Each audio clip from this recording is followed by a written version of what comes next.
Hi all, आप सभी का वीकली मार्केट प्रिडिक्शन में स्वागत है। इस हफ्ते की इस वीकली प्रिडिक्शन में हम देखेंगे कि निफ्टी के बारे में जानेंगे। निफ्टी की अगले आने वाले दिनों में चाल किस तरीके से रह सकती है, इसके बारे में जानेंगे। डाउ जोन्स का चार्ट देखेंगे। निफ्टी आईटी इंडेक्स के बारे में बहुत से लोग पूछ रहे हैं क्योंकि निफ्टी आईटी इंडेक्स में बहुत ज्यादा करेक्शन आ गया है, तो उसके बारे में देखेंगे कि निफ्टी आईटी किस तरीके से आगे आने वाले दिनों में ट्रेड कर सकता है। और एक स्पेशल स्टॉक पिक भी है, वो भी हम देखेंगे। ये निफ्टी का चार्ट है। बहुत दिनों से निफ्टी एक डाउनवर्ड स्लोपिंग चैनल में ट्रेड कर रहा था। कुछ हफ्ते पहले ये डाउनवर्ड स्लोपिंग चैनल से बाहर निकला और उसके ऊपर ट्रेड कर रहा था। इसका एक मेजर रेजिस्टेंस था जो था 17,800 का, जो लास्ट वीक में हफ्ते के पहले दिन ही उसने ब्रेक कर दिया और 17,800 के ऊपर निफ्टी ट्रेड करने लगा। और बीच में एक दिन 18,000 के ऊपर भी वो ट्रेड करने लगा, लेकिन वहां टिका नहीं। हफ्ते के क्लोजिंग होते होते 17,530 तक निफ्टी का क्लोजिंग हुआ है। तो ये यही दर्शाता है कि निफ्टी में एक वीकनेस है जो आगे आने वाले समय में जारी रहेगी।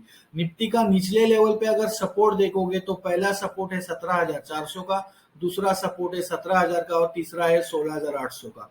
तो ये दर्शाता है चार्ट कि आगे आने वाले समय में निफ्टी में जो उठापटक है वो बरकरार रहेगी। ये है डाउ जोन्स का चार्ट। 26 अगस्त की अगर आप कैंडल देखोगे तो एक है बियरिश कटाना कैंडल। ये कैंडल बहुत बड़ी वीक कैंडल मानी जाती है। उसके बाद डाउ का चार्ट बहुत वीक भी हुआ। अगर आप देखोगे तो इस वीक में भी जो कैंडल बनी है 13 सितंबर की, वो भी एक इस तरीके की कैंडल है, बियरिश कटाना कैंडल। तो उसके बाद 4 ट्रेडिंग सेशन में डाउ जोन्स में बहुत बड़ी गिरावट दिखी है। मेरा ऐसा मानना है कि पिछला वाला जो डाउ का लो था 29,800 का, डाउ जोन्स एक बार उसको टच करेगा। ये निफ्टी आईटी इंडेक्स का चार्ट, अगर आप इसको देखोगे तो ऊपरी लेवल पे एक पैटर्न क्रिएट हुआ था। ये बहुत कारगर पैटर्न माना जाता है। इस पैटर्न को कहते हैं head and shoulder pattern. Left shoulder, फिर बीच में आता है हेड आता है, फिर राइट में राइट शोल्डर आता है। फिर एक बार अगर आप ध्यान से देख सकते हो तो इसमें जब राइट शोल्डर में एक करेक्शन आया था वो गैप डाउन के बाद हुआ था और एक नेकलाइन थी, उसको ब्रेक करके Nifty IT index straight away गिरा था। तो ये बहुत कारगर पैटर्न माना जाता है। अगर आप अभी के समय पे निफ्टी आईटी इंडेक्स देखोगे तो एक मेजर सपोर्ट लेवल पे निफ्टी आईटी इंडेक्स आके रुका है और वही ट्रेड कर रहा है।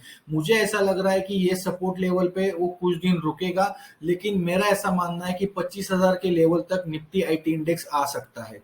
तो इसको इस तरीके से ना देखते हुए कि ये बहुत ज्यादा गिर गया है, उसको इस तरीके से देखिए क्योंकि ये पूरा जो एरा है वो डिजिटलाइजेशन का रहेगा। तो बहुत अच्छे क्वालिटी स्टॉक्स आपको खरीदने का मौका मिल सकता है। क्योंकि लास्ट वीक में अगर आपने देखा होगा तो आईटी इंडेक्स 7% गिरा, लेकिन कुछ स्टॉक्स ऐसे भी थे जो 8 से 10% या 12-12% तक गिरे हैं। तो एक अच्छा बाय ऑन डिप का मौका हो सकता है। लास्ट वीक में हमने जो एक स्टॉक पिक दी थी वो थी मैक्स हेल्थ केयर। 413 पे उसका भाव जब हमने दिया था तब था, 450 तक वो गया, अभी थोड़ा करेक्शन होके 436 के आसपास ट्रेड कर रहा है। इस हफ्ते की हमारी स्पेशल स्टॉक पिक है गुजरात पिपावा पोर्ट। ये कंपनी नाम से ऐसा लगता है कि सरकारी है, लेकिन ये सरकारी कंपनी नहीं है। ये इंडिया की पहली प्राइवेट सेक्टर पोर्ट कंपनी है जिसका लोकेशन साउथ वेस्ट कोस्ट आता है गुजरात के भावनगर में। अगर आप इसका ट्रेड रूट देखोगे तो ये आता है US, Europe, Africa, middle east तक। इसका एक सबसे बड़ा जायंट क्लाइंट है मारिस्क करके, जिससे 30% रेवेन्यू आता है इसको। इस कंपनी का अगर आपने फंडामेंटल देखा है तो इसका करंट मार्केट प्राइस है 87 रुपीज। इसका मार्केट कैप आता है 4,200 करोड़। आरओसी आ रहा है 15 और आरओई आ रहा है इसका 9।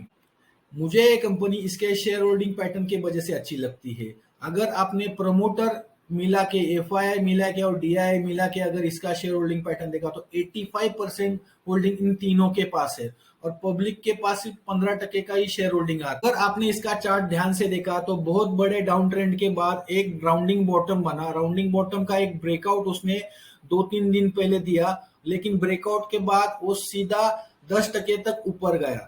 कभी भी अगर आपको कोई स्टॉक खरीदना है तो एक तो ब्रेकआउट पे खरीदिए, लेकिन ब्रेकआउट के बाद अगर इस तरीके से रैली हुई तो आपको पुल बैक का इंतजार करना पड़ेगा। और ये स्टॉक पुल बैक हुआ, मार्केट में करेक्शन आया, इसकी वजह से ये भी स्टॉक गिरा और गिरावट में ये स्टॉक 87 रुपीज के आसपास ट्रेड कर रहा है। मुझे ऐसा लग रहा है कि ये अच्छी बाइंग हो सकती है। स्ट्रॉन्ग फंडामेंटल है इसके पीछे, एक स्ट्रॉन्ग चार्ट दिख रहा है, राउंडिंग बॉटम का चार्ट हो रहा है और पिछले कुछ दिनों से म्यूचुअल फंड और इंस्टीट्यूशन की बाइंग भी बहुत ज्यादा बढ़ गई है। इस हफ्ते के लिए मेरे साइड से इतना ही। Thank you for watching.